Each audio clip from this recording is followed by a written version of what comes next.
The two biggest killers of most relationships are sex and money. Ah! Oh! Oh! Most relationships and marriages have the biggest struggles around those topics. So we're going to just be real frank and we'll be real honest. We don't have a problem talking about them. And we would hope by the end of this video, you get excited about a whole new way and a sense of freedom to be able to talk about it your own way. Before we get into that, let's talk about really quick Yeah. our ebook, Oh, yeah. Gen- Links right below. Gen X Starting Over, which is also about communication, how we do this, how we talk. It's got a Q&A about all of our conversations, how we handle different things, what we do when I'm in a grouchy, moody, distant space, and how does he handle it? All this comes down to communication. Sex and money are at the top of the list of things because They have they the have most the emotion. most emotion. Sex has the most guilt and shame around it in our society, and money is the biggest controller of humans in our society. So obviously these things are very charged topics. We put them right on the shelf next to everything else and just talk about it. Let's get into it. Yeah. So I remember when we first met, we put everything on the table. And I wasn't hiding anything, or I wasn't concerned really what you might know about me or learn about me. We kind of just were in a place where we didn't really care about what. Yeah, it's like, We didn't have anything to lose, and we didn't really feel like it would be worth it to withhold anything. yeah, So there that's were some things I wanted to talk about. I just wasn't sure how. And maybe the same for you. Yeah, I mean, when you're meeting someone new, you're always feeling out that space and figuring out if it's okay or if they're going to get up and walk away. So there's a finesse when you first meet somebody for most people that we sort of bypassed. I Yeah, we, just feel like, screw it, whatever, here's what it is. And I think that was refreshing in a lot of ways, but it's also it was not great. for most people. No. So this may not be the best approach for you if this is like really triggering and a lot is coming up where it's like, wow, that's nuts. I'll tell you what, Then don't take that approach. if you've been watching our videos and you see, I mean, our relationship isn't a joke. It's not fake. We're not putting on a show. And if any of this is appealing to you, these are the things that we do to make it possible. We'd be humans together.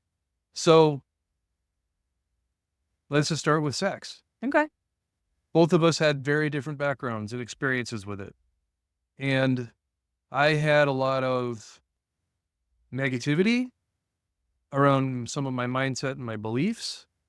And I wasn't a prude by any stretch. I didn't have a problem with it. It was just the way I lived my life and the beliefs I had about myself affected the kind of relationships that I had. Mhm.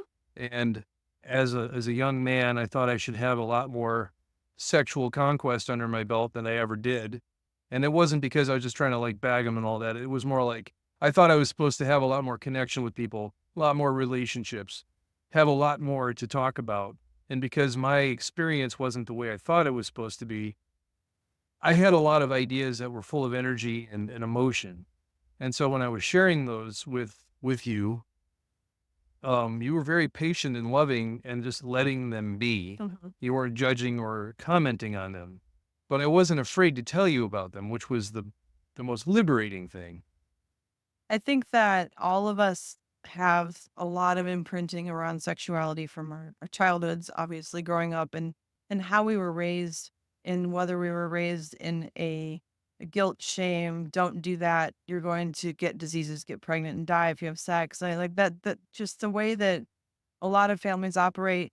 When I was in my late 20s, right around 30, I met a lot of people who are raising their kids in what's considered a sex positive environment in their home. And it was education and it was talking openly about feelings and talking about anatomy and physiology and how all these things work. And, like these are the conversations we all should be having, but I was not raised that way. So it was amazing, very eye opening to me to see people young people having these conversations with their kids. And I'm not saying like tiny kids, age Yeah. appropriate conversations, of course. But to see these conversations happening, I was like, whoa, I didn't know that was even a thing. Yeah. And our overall attitude about sexuality is so often covered with so much guilt and shame that it gets into that perversion space or that guilty weird space. Yeah, I'm just thinking about how I even began this conversation. It was just about it jumped into some vague discussion about my history as opposed to like where it began. Because I grew up around hippies, actual hippies. I was born in 1970. I was a genuine flower child. And my modeling growing up were very promiscuous people, very free love kind of people. And Yeah, you had a lot of well, I think that's age appropriate. Exactly the thing. You had age inappropriate examples. yeah, I thought every second grader had Hustler and Easy Rider magazines around the house. You know, I just thought that's how it was. But Yeah, that so this is exactly what this conversation is. Your normal, your upbringing, your experience is all based on your own world.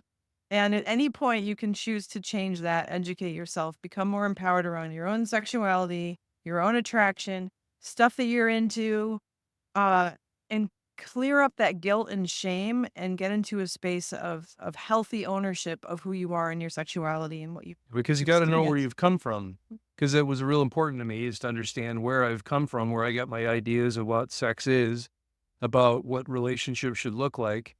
And I thankfully can say, at least at some point, maybe in my 30s, I began to realize I don't know enough to have ideas of how things should be. So I was very malleable and pliable. Yeah. But I was in the middle of a marriage where things were very different than where my life is now. Yeah. I see these videos of like the on the street questions where there's somebody with a microphone asking people and they're asking men like, do you know where the ovaries are? Like these basic physiological things and men, like they have a poster of the female sexual organs, reproductive organs. And they're like, Can you point to the ovaries?" And they're like, so that to me is a failure in our society to educate, to understand how our bodies work, how our physiology works, how our attraction works, and how sex works and how it should work. And there's a lot of really great material out there now to educate. We got some great books for teenagers. They're on our bookshelf that are all about consent and communication and knowing your body and being more positive in your sexuality. So where would you say it really began as an important conversation with us? Like, how does it stand out to you when we started to be real honest about our sex lives and our Oh, history? so for us, I think what really stood out was your curiosity and your interest and acceptance of me and my history and past and experience and without what's that called, retroactive jealousy? Oh, yeah. Are you saying, I can't believe you did that with him? You did Yeah. what, 15 years ago? And that kind of an energy was never part of our relationship, which I don't know how common that is. And holding someone's sexual past against them is not going to be a productive way to have a good sexual relationship No. present. But it is good to understand when you're dating, when you're meeting somebody new, you can have these light conversations about their past and not take it personally to understand, if you're a man and you're dating a woman and she tells you like I've been in an abusive relationship, that's a really good thing to know Yeah. to be able to approach her properly. And whatever she needs to heal that or whatever that is going to look like, these are things that are important. But whether it's an abusive relationship or not, if you can talk about experiences that you've had with an open and accepting tone. Well, I understood right off the bat that what we were creating together, even like within the first couple of dates, it was unlike anything I had ever experienced in my life. So I already knew I would gain and benefit in zero by having any of my old patterns showing up to play out. And they did certainly try. And sometimes they stood right on my shoulders and shot off fireworks. But I always knew it's not about you. And if you ever said or shared or talked about anything in your past that set off a trigger for me, I knew that was my shit. and I would deal with it. And it's not like that I'm saying that that was just a constant thing, but I came into this not wanting to make anything personal. Yeah. All I want to do is learn. I saw something beautiful between us and I wanted to keep it and I wanted to nurture it. And so I knew that the things that were going to come up were necessary within me so that I could be a better version of myself. Yeah, and think that if you look at anybody you meet in your life and you understand that they are a product of all of their experiences, and if you're with someone who has a lot of sexual experience and history, or someone who has very little, you've got two different things going on. Someone with a lot of experience has a lot of understanding of themselves. They're going to know who they are, what Yep. they like more. They're going to have probably more sexual confidence. Someone who has less experience is more like an open book that you get to learn and grow together with and explore together and be curious together. Yep. And I think that's the biggest. It was fun to realize and to discover that both of us had an active kinky side, that both of us had a very open curiosity about what could the experiences could be. Now, hold on, because you just used the K word. Okay. And I want to tell you what kinky means. Okay. Good point. Anything beyond vanilla monogamous relationships where everything is kind of Yeah. basic, you can call it kinky. Okay, so before you go wondering what the heck we're up to, because you don't get to know that in detail Yo. unless you know us, take this. Every human has some kind of kinkiness. Yes. It may or may not be a psychological problem. Most of the time it's not. Most of the time it's not. Sometimes it is. It may or may not be something you need to seek therapy for. Sometimes it is, sometimes it's not. But understand that sexuality is an enormous conversation. It's a huge spectrum of It's expression. a huge expression of our humanity. And the freedom that comes from being embodied in your sexuality is terrifying to a lot of people, Yes. because the amount of freedom and power you can achieve through having your own confidence in your sexuality. By the way, sexual energy is life force, is creative force, is God. There, I said it. Okay. I agree with you. It's the base nature of who you are. It's how you got here. So if you're listening to this going, sex is bad, sex is bad, sex is bad, and anything kinky is wrong, that's your judgment and that's fine. Yeah. Turn the video off and go somewhere else. We don't need to hear about it, because our understanding is sexuality, sexual energy. It's all about connecting to yourself, connecting to God, your higher being, higher self, whatever you want to call it, and then connecting to another person. There's a beautiful book. I'm going to plug this, by my friend Julie, and it's all about sacred sexuality. If you want to go read what I just said, all about that stuff, go get her book. The link I will will be there. link it because she's amazing, and she's one of those younger people who is sex positive and teaching this stuff.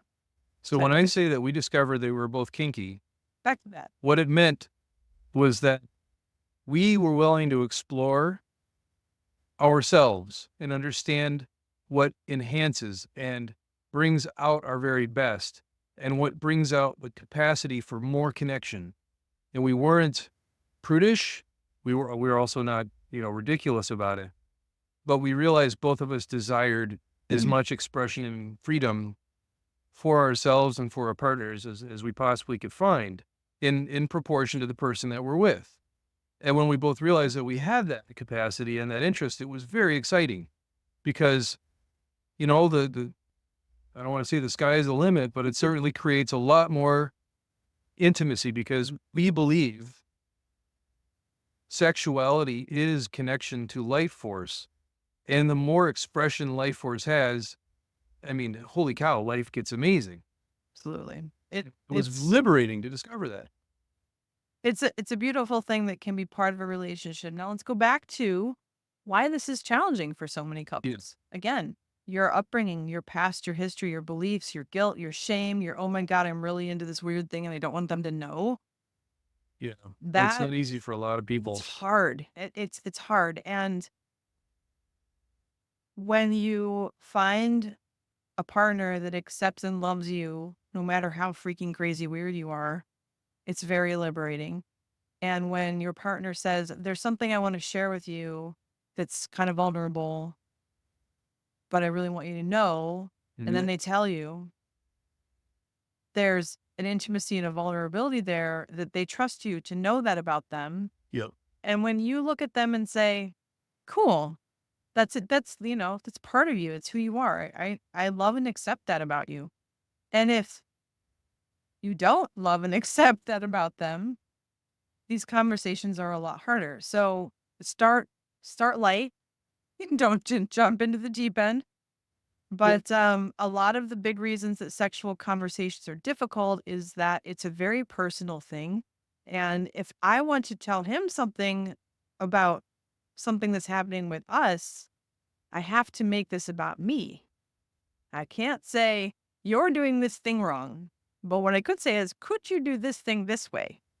And that's the difference in the Mhm. conversation. And I think in a lot of relationships, it becomes, you're not satisfying me.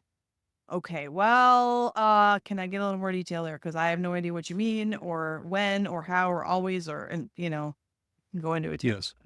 When you're really willing, well, I'll personalize it. I'm willing to go all sorts of interesting places. And that includes emotional, like get your head out of the gutter for a minute. It's emotional, it's vulnerability. I'm willing to open up some of the darkest suitcases down in my basement, in my cellar, up in my attic, all the metaphors, and I can show them to you. When we do that, we understand what we both desire so much more almost instinctually. We have an innate connection that would not be there if we kept it quiet. If this was just your average Western world, every vanilla sex and connection space that a lot of people get stuck in, and I've been there, then that I'm not satisfied and you're not satisfying me. All that is really just like it happens because that lack of intimacy, Mhm. that lack of connection and trust, energy just isn't flowing between the two people. There's no truth, deeper truth being brought up in those relationships. Okay, now I'm going to back up a little bit here because if you have a monogamous relationship with one partner and you've been together for a long time and you're happy and you have a wonderful sex life and you only have sex in the missionary position and you have a wonderful life and kids and family and everything's great. This conversation is not for you, it's not about you and it's not personal and Right. that is one way and there's nothing wrong with that. No, So it's no judgment here. when we say vanilla, that just means it's not a judgment. It's just saying like that's kind of the foundational level of relationship. But when you start adding sprinkles and sauce, it gets more complicated. And honestly, a lot of couples pretend to stay in this base Yes. relationship, but what they really want is to try out the strawberry sauce and see what that's like. So if they can't ask their partner, like, oh, I kind of want some strawberry sauce. Okay. Like, can we, and then, so I'm going to ask you, like, hey, you want strawberry sauce? Yeah, and when you do, I'm not gonna wonder, "What's wrong with you? Are you comparing me to someone else? Did you get strawberry sauce in the past and you've just been telling me about it now?" See, Like, that's it's how he spins it immediately because he has some of that pattern where that was a thing. yeah, and And that's not at all what needs to happen, but that is often what happens did it sound familiar? because of a past experience. Yeah. Um, So if I said to him, "Do you want some chocolate sauce?" totally. What do you mean? That's the chocolate sauce is a metaphor for the thing I'm not going to say. But if I say that to him, he's going to say, "Tell me more. What do you mean?" Yes, the And answer is then we yes. can What's the talk about question? it. And then yeah, pretty much our answer is usually yes.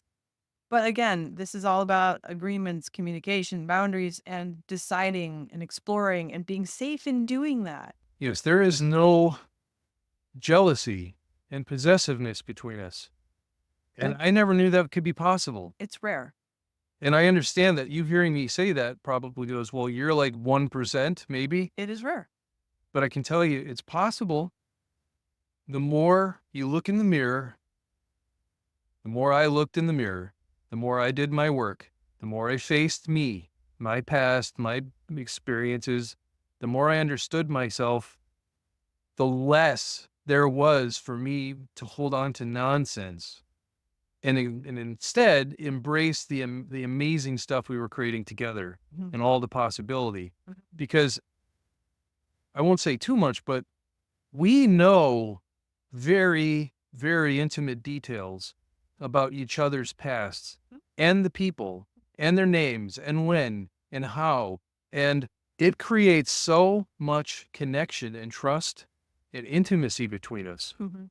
I can tell you one of the biggest shocks that I got was contrary to what is often said by society, the more vulnerable that we've been with each other in some of the more difficult places, I'll just put it that way.